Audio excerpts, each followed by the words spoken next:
For the week ahead, we challenge you to consider the tech stewardship behavior of expand inclusion, which is about expanding who and what is considered and involved in decision-making. When it comes to expanding inclusion, the challenge is to realize the best of both tech development's emphasis on deepening and tech stewardship's emphasis on widening inclusion in order to realize the promise of technology. When we emphasize deepening, we typically seek deep expertise and tried and true approaches to create easily scalable solutions for a distinct set of stakeholders.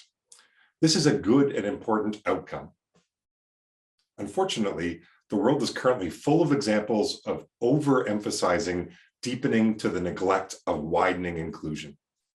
When this happens, there's often an overfocus on a narrow set of expertise, approaches, and stakeholders. This in turn results in tech-fueled inequalities and critical issues being discounted. There are many examples of such failures.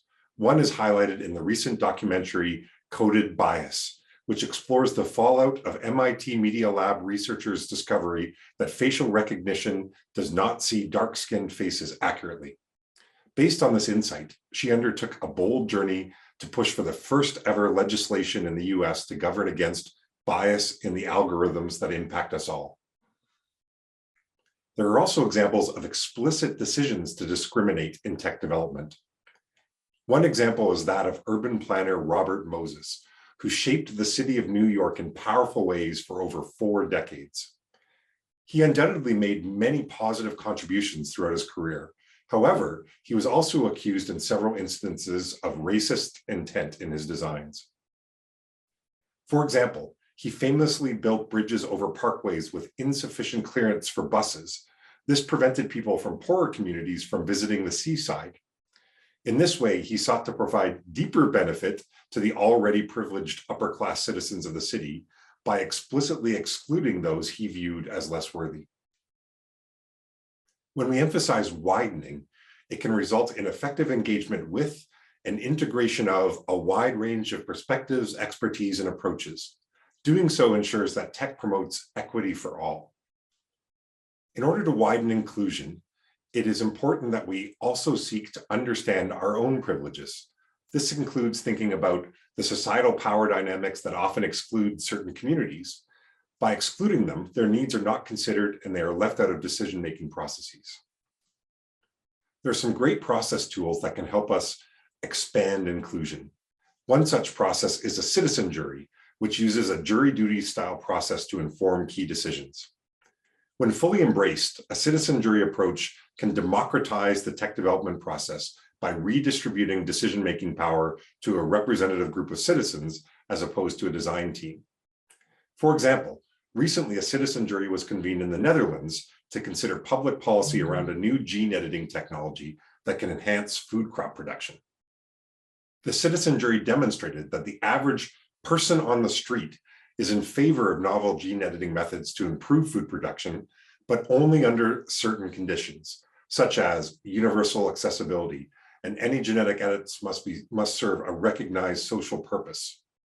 See below for an article summarizing this case. The clarity and legitimacy achieved through the citizen jury process has allowed the various stakeholders to move forward in a beneficial manner. Practicing the behavior of expand inclusion helps us find both and opportunities that continue to achieve the deepening benefits of tech development while also unlocking the widening benefits of tech stewardship. For example, last year I worked with a team at a government agency that delivers services to citizens around employment with the help of a digital platform. This progressive team had a lively debate about how they strike a balance between efficiently providing services that met the majority of user requirements, while also providing customized service and support to those who required it. For example, providing support to people who have a disability, language barrier, or who lack reliable internet access. This team was passionate about expanding inclusion, so they explored the value tension to find both-end solutions that would allow them to find the best solutions possible in their context, working within their practical constraints around time and budget to find the best solutions possible. Although less common, there are also cases of overemphasizing the widening of tech stewardship when it comes to expanding inclusion, to the point of neglecting the interconnected tech development emphasis on deepening. In such cases, our efforts are chaotic and are characterized by paralysis by analysis, as our attempts to meet everyone's needs results in our inability to meet anybody's. For example, think of cases where regulatory reviews for large infrastructure projects stretch on in a seemingly endless process of review and consultation.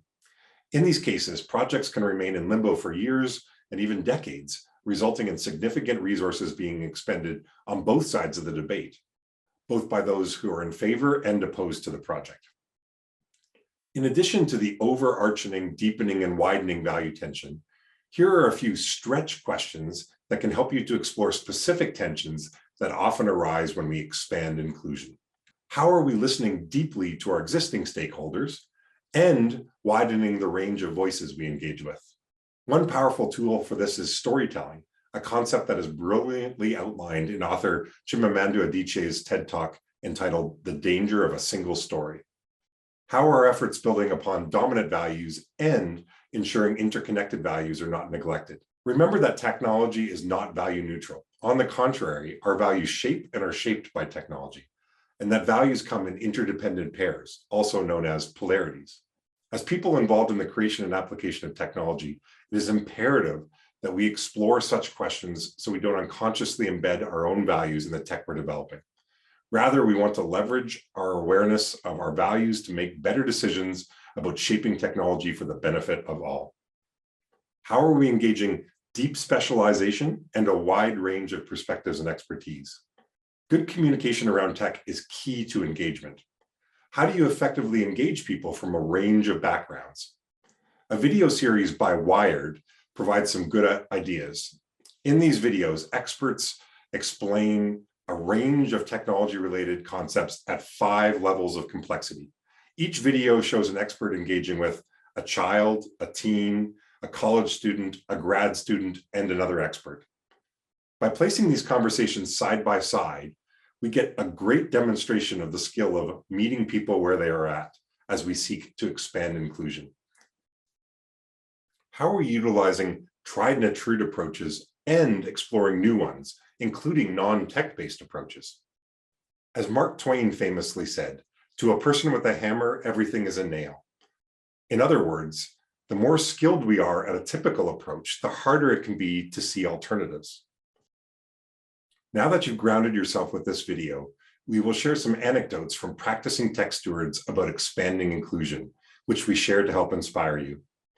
After the video, spend a few minutes to set your intentions for the week ahead around how you will be on the lookout for opportunities to expand inclusion. Remember, the goal is to find one simple story about an opportunity to expand inclusion to share by the end of the week. All right, good luck.